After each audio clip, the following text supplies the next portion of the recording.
Having the president of the end, this is the president of the American University of Nigeria. Introduce yourself. So my name is President Frazier. I am the university president, which in this culture sometimes they say vice chancellor. So it's the same position, but I've been working now in higher education for a quarter of a century. I'm feeling so old that I've actually been working in higher ed longer than you've been alive, and I didn't have any gray hair until I started working there, so it's called knowledge. Wow, that's impressive. Recently, just on 25th of November, there was the Founders Day, and I saw you very excited, and I really enjoyed your speech. I've dedicated my career to education and service, and to serve as the president of AUN is a dream that combines both of those passions for me. Who would have thought that I'd be standing before you today with the blessing of leading the first development university in all of the African continent?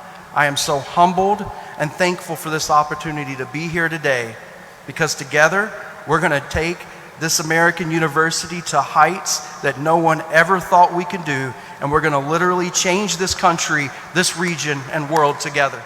You talked about your dream for the university, how you applied here 2 times, and this is your third time, and then you got the president, and you talked about how the chairperson, Senator Benobi, has guided you throughout, and what you've learned so far.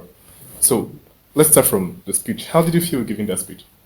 No, it was an opportunity for me to truly express what I was feeling and giving thanks, because an institution, a university like this, wasn't built overnight. It's the old saying that Rome wasn't built in a day.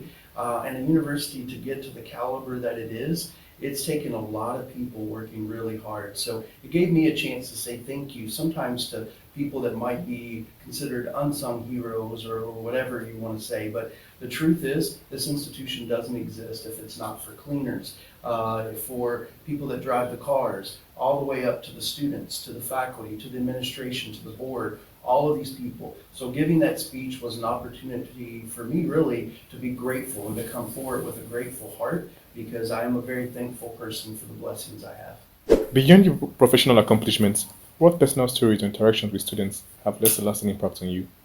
You know, when you think about students and their lives, it's interesting when it was probably like 8 years ago, and I've had some similar stories to this.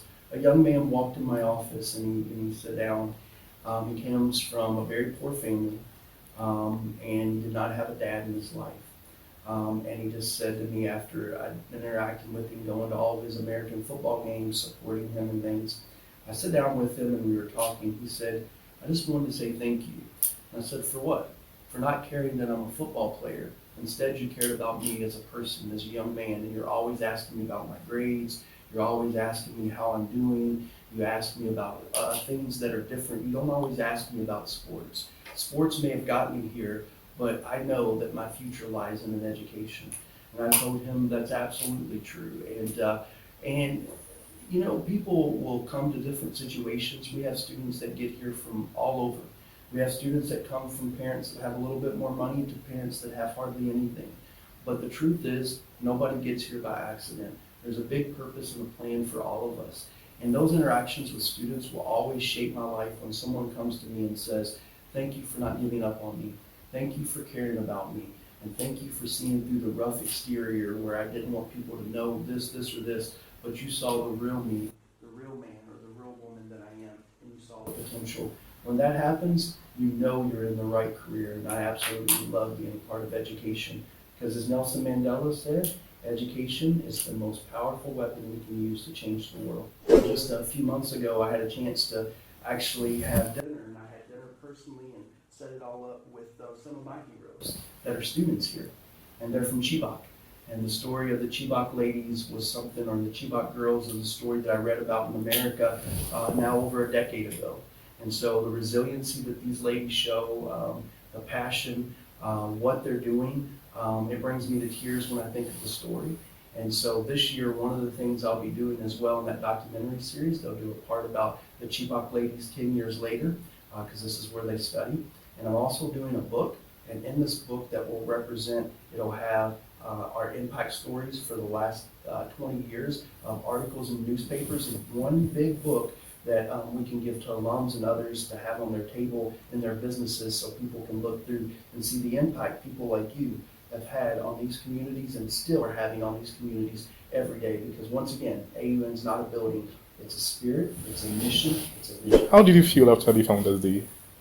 No, so I'm more encouraged. I'm even more excited about what the future holds. I listened to the founder's speech closely. I have copies of it. I've read it 5 times now. So only 5, but it'll be 5 more times by the weekend, I'm sure. So he's such an intelligent person, and everything that he says is well crafted because he works diligently. He doesn't just have someone that helps him write a speech and then he delivers it. He reads everything and he says what he means. So I'm using parts of this speech to also help with the strategic plan. So I've met with our SGA people over time. Dean Byron helps me because he meets with SGA. I've got student input. I've got things from congregation where our faculty and staff came together. I've met with individuals. We're going to have a plan, and that plan is going to be a derivative of what the founder's speech was about getting back to the basics, getting back to who we are. We're not going to lose the initial mission and vision of who this school is, because I tell people all the time, AUN is not a collection of buildings. If you think AUN is a collection of buildings sitting in Yola, then you know what? You're at the wrong place, because AUN is a spirit, AUN is a vision, AUN is a mission, and AUN doesn't just exist here. It exists in the hearts of our alums that are teaching, working in schools like Oxford, London, in the United States. They're in Lagos, they're in Abuja, they're in Great Britain, they're in Germany, they're all over the world, and AUN is in the spirit of the faculty. The reason I succeed today is because I failed so many times and I've watched others fail, and I've been able to come up as a broken person and come together to become whole, just like that famous Japanese art. Wow. What's it called in Japan, the act of bringing back together broken pieces? What's it called? I will remember the name right after this interview. It's like, I'll put it in there because Okay. it's Kamuza, or it's a famous art, and we will remember the name. Thanks for pointing out that I forgot the name of it.